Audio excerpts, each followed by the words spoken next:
Hey guys, just want to do a recap on my 2020 season. I haven't gotten a chance to put up results on YouTube, and honestly, there's not much to put up. On the 100 mile, for my club, I did well, better than I thought I would.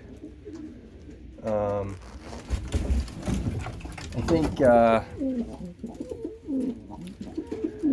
I was surprised with the first race. The first race I had, I was 100 mile. I got 10th in the combine out of 3,000 birds, which is good. I mean, that's great. But it was only the 100 mile, and the bird that came in that I won with, I ended up losing either on a toss or a future race. I forget.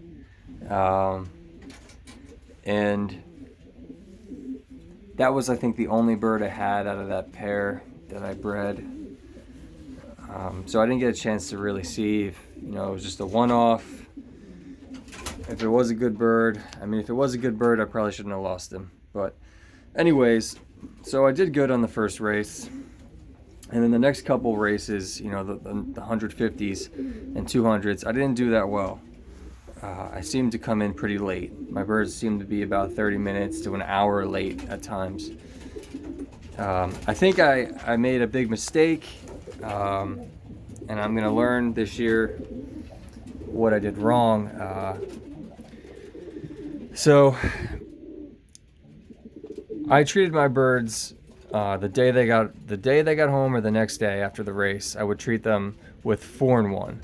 What I didn't realize was 4-1 didn't cover respiratory, and the number one thing you should be treating your birds for when they come home from a race is respiratory. So I think that slowed me down. Again, no excuses. It is what it is. I think I did fairly well. I think also this year, most of the races were, strong east winds. There were some tough races. People were losing birds. I know my second race of the season, I think it was my second race of the season, it was a beautiful, clear day, and everyone lost birds. And I couldn't figure it out. I was scratching my head. Why would we lose birds when it's beautiful out? And then someone told me that clear skies, like not a cloud in the sky, will screw up a bird, and they won't know how to get home. They'll just get totally freaked out. I don't know if there's any truth to that. That's just what I was told. And there were big losses that day. You can see it on the race sheet. And it was a beautiful day, and the winds weren't bad. So, I think there might be some truth to it. Anyways, most of the other races were smash races. They were not easy races by any means. And I know there was one race, I think it was on a 250, that I thought I was extremely late, and it turns out that in my club everyone was extremely late, and I actually had a second place winner, but I just didn't show up to clock them because I was at a birthday party, and gotta put family first. So I missed out on that, but it's okay. All that matters to me is that I know that I had a second place win. I know what bird it was, and I take it from there. So anyways, I did well this season, and I bred about 45 birds. Out of those 45 birds, it was between my father-in-law's birds and these other birds a fellow flyer gave me. And most of the birds that performed well were out of my friend's birds, not my father-in-law's birds. And, I kind of expected that. He bought good birds, but he didn't really test them or train them too hard. So, hey, I'm still happy. And this year, if you look at my other video, you'll see that most of the birds that I have that I'm going to be breeding from are from my friend's birds. In here, in this section, a lot of these are my father-in-law's birds.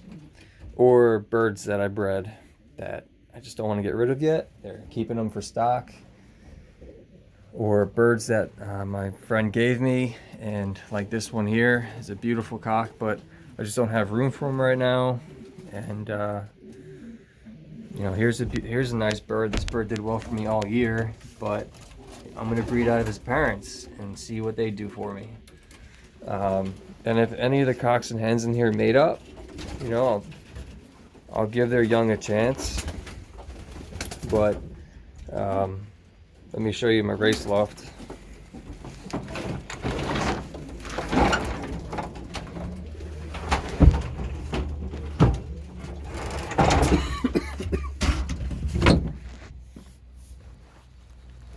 So you come out here, here's my race loft.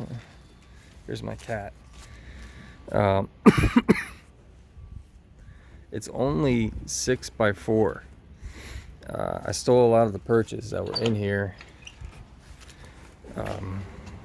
There were more perches that could hold 45 birds.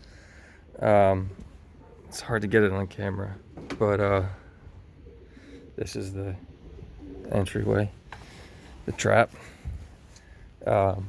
So what I'm thinking is, if I'm going to have more than that,